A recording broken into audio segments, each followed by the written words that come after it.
Hello and welcome to the Galblade News. Before lockdown, Amber Miller Chambers worked 2 bar jobs to support her university studies. One furloughed her, the other didn't. She is among an unknown number of people in the UK who have lost out financially because for more than 3 months, workers could not be furloughed. Workers not on a company's payroll are also not eligible for the scheme. The furlough scheme, brought in to mitigate the effects of coronavirus, allows employees to receive 80% of their monthly salary, up to £2,500. More than a quarter of the UK's workforce, 9.3 million people, are now being supported by it, but there are some that have not been eligible for help.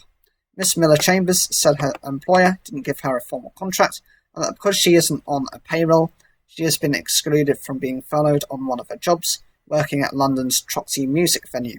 They offered us a goodwill gesture, she said, which amounted to about 40% of her pay during April and May. But nothing for March when the lockdown began, and nothing since. I can still put food on the table, but that's only the result of my student loan, she said, which has had to last since April.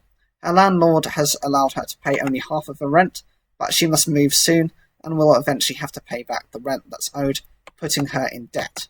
She works for another bar nearby, which pays more, and which has put her on furlough of about £100 a month, but her rent is £750.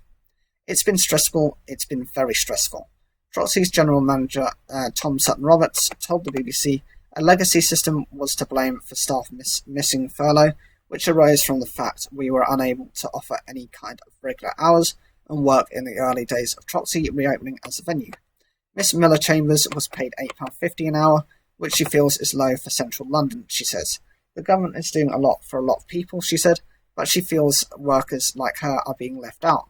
Mr. Sutton-Roberts said the venue would love to pay the London living wage, but with our future so incredibly uncertain, it's not something we can commit to today. We are consulting with the entire team with how they would like to be engaged in the future, he said.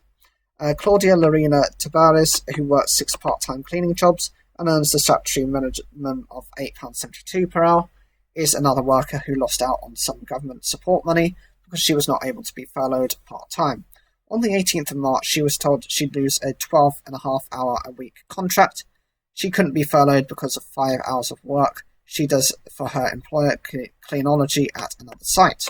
Cleanology's chief executive, Dominic Pania, told the BBC his company tried to furlough as many staff as possible, and that of 100 cleaners it initially dismissed after the firm lost contracts.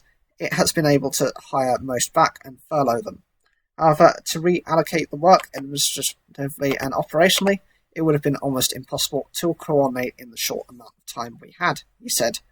The company's client has paid Ms. Tabares wages up until the end of the contract on the 1st of June, he said, although she didn't receive the money until the 10th of June. HMRC, which administers the furlough scheme, has allowed firms to part furlough since the 1st of July. However, this change will not cover work and earnings lost by many workers in March, April, May or June. Ms. Tabares' union, United Voices of the World, told the BBC that the furlough scheme depends on the goodwill of employers.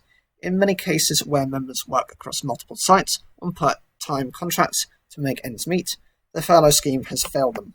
Ms. Tabares says added pressures, such as having to give Cleanology £25 for her uniform, don't help. The company says this is a deposit, and that while it encourages its clients to support the UK, and London living wages of £9.30 and £10.75, less than half do so. So the minimum wage as a guide. The national minimum wage is the minimum hourly pay covering under 25s. It is set by the government and is £8.20 for 21 to 24-year-olds, £6.45 for 18 to 20-year-olds, £4.55 for under 18s, and £4.15 for apprentices. The national living wage is the minimum hourly pay for over 25s. It is also set by the government and is £8.72. The real living wage is £10.75 per hour for London and £9.30 per hour for the rest of the UK. It is voluntary and calculated by the Living Wage Foundation based on living costs. Another London-based cleaner, who didn't want to be named, tells a similar story. Clients left her employer as their offices and restaurants closed, and her hours were thus reduced. Her bills, however, have not been. I felt like an idiot in this situation, she said. I always felt like the company would protect me, and her union stepped in. She was offered fresh work, but much of it was too far away. She told the BBC in Spanish through an interpreter. A HM Treasury spokesperson said our job retention scheme has so far protected more than 9 million jobs and has been extended until the end of October. As the economy reopens, we will continue to look at how to adjust our support in a way that ensures people can get back to work, protecting both the UK economy and the livelihoods of people across the country. For Ms Miller-Chambers, she is hoping a deal can be struck with her employers. We are hoping to be brought in-house, which will entitle us to have holiday pay and more rights as workers for the venue and sick pay, which is important, she says. The Advisory Consideration and Arbitration Service, ACAS, is overseeing talks between Ms Miller-Chambers and her fellow workers with the TROXI. She added, she stressed that she likes the flexibility, but would like at least a 0 hours contract, or one which would guarantee at least a few hours per week. So what do you think of this situation? Of course, there are people who are going to slip through the cracks. Unfortunately, those who are kind of at university on 0 hours and those who are just on very flexible contracts don't have the same security as those who are either on permanent contracts or those who have been provided with, say, one specific type of job. Unfortunately, I don't think there is going to be any support for them. I think it's going to be a case of either you're going to have furlough or you're not going to have furlough. And they will eventually either lose their jobs or just be put in a very difficult situation. Whatever has happened to you, leave the comments down below, like the video if you enjoyed it, and don't forget to subscribe.